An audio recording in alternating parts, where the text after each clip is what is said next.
السلام علیکم ورحمۃ اللہ وبرکاتہ۔ آج کا جو ٹاپک ہے وہ ہے نعمتوں کا حساب، اور وہ دو نعمتیں جن کے متعلق خاص طور پر کہا گیا کہ ان کے متعلق حساب ہوگا۔ حضرت عبداللہ بن مسعود رضی اللہ تعالیٰ عنہ کہتے ہیں کہ آپ صلی اللہ علیہ وآلہ وسلم نے ارشاد فرمایا، اللہ اپنے دو بندوں کو قیامت کے دن زندہ کرے گا جنہیں اس نے مال اور اولاد کی کثرت سے نوازا تھا۔ ان میں سے ایک سے کہے گا، اے فلاں فلاں کے بیٹے، وہ کہے گا، اے میرے رب میں حاضر ہوں۔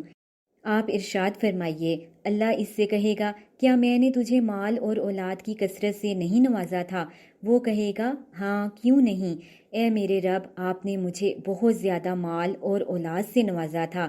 اللہ تعالیٰ پوچھے گا، میری نعمتوں کو پا کر تو نے کس طرح کے کام کیے؟ وہ کہے گا، میں نے اپنا سارا مال اپنی اولاد کے لیے چھوڑا تاکہ وہ غربت اور تنگ دستی میں مبتلا نہ ہو۔ اور اللہ فرمائے گا، اگر تجھے حقیقت حال کا علم ہو جاتا تو تم ہنستے کم اور روتے زیادہ۔ سن، جس چیز کا اپنی اولاد کے بارے میں تجھے اندیشہ تھا، میں نے وہی چیز ان پر مسلط کر دی، یعنی ان پر غربت اور تنگ دستی کو مسلط کر دیا جس سے تو ڈرتا تھا۔ پھر دوسرے شخص سے اللہ تبارک و تعالیٰ کہے گا، اے فلاں بن فلاں، وہ کہے گا، اے میرے رب میں حاضر ہوں۔ ارشاد فرمائیے، اللہ اس سے کہے گا، کیا میں نے تجھے مال اور اولاد زیادہ نہ دیے تھے؟ وہ کہے گا، ہاں بالکل، اے میرے رب تو نے مال اور اولاد کی کثرت سے مجھے نوازا تھا۔ اللہ پوچھے گا، میری نعمتوں کو پا کر تو نے کس طرح کے کام کیے؟ وہ کہے گا، اے میرے رب میں نے تیرا بخشا ہوا مال تیری اطاعت میں لگایا، اور اپنی اولاد کے سلسلے میں نے تجھ پر اور تیری رحمت پر بھروسہ کیا۔ اللہ کہے گا، تمہیں حقائق کا علم ہوتا تو دنیا میں تم ہنستے بہت اور روتے کم۔ سنو، اپنی اولاد کے سلسلے میں تو نے جس بات پر اعتماد کیا میں نے انہیں وہی چیز دے دی، یعنی ان کو تنگ دستی سے دور رکھا اور ان کو خوشحالی عطا فرمائی، کیونکہ اس شخص نے اولاد کے سلسلے میں اللہ کی رحمت پر بھروسہ کیا اور مال کو اللہ کی رضا کے کاموں میں لگا دیا۔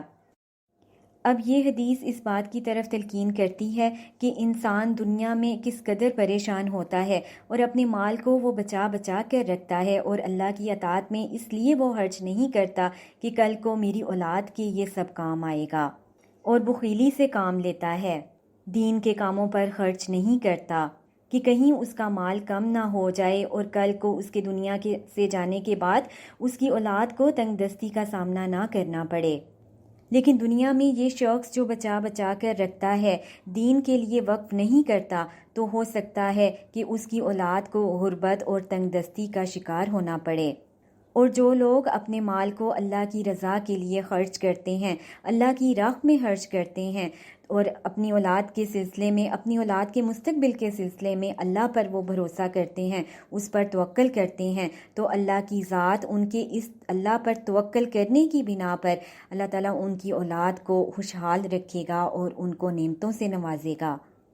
اور اس حدیث میں جو پہلا شخص ہے، اس کا مال نہ اس کے کام آیا اور نہ ہی اس کے دنیا سے جانے کے بعد اس کی اولاد کے کام آیا، لیکن جو دوسرا شخص ہے جس نے اپنی اولاد کے مستقبل کے سلسلے میں اللہ پر بھروسہ کیا، تو اللہ نے اس کی اولاد کو خوشحالی عطا فرمائی اور نعمتیں عطا فرمائیں، اور جو مال اس نے اللہ کی راہ میں خرچ کیا تھا اس کا ثواب تو اس کو آخرت میں مل ہی گیا۔ لہٰذا ہمیں چاہیے کہ ان احادیث پر ہم غور و فکر کریں اور ساتھ ہی اپنا محاسبہ کریں کہ اللہ نے جو نعمتیں ہمیں دی ہوئی ہیں اس کو ہم کس حد تک اللہ کی راہ میں خرچ کرتے ہیں، یا اپنی اولاد کے مستقبل کے معاملے میں کتنا ہم اللہ پر بھروسہ کرتے ہیں۔ اللہ تعالیٰ ہم سب کو دین کے سمجھنے کی توفیق عطا فرمائے، آمین ثم آمین، اور ہم سب کو ایک پکا اور سچا مسلمان بنا دے اور ہمیں پورے کے پورے دائرہ اسلام میں داخل فرما دے، آمین ثم آمین۔ ربنا تقبل منا انک انت السمیع العلیم وتب علینا انک انت التواب الرحیم۔ السلام علیکم ورحمۃ اللہ وبرکاتہ۔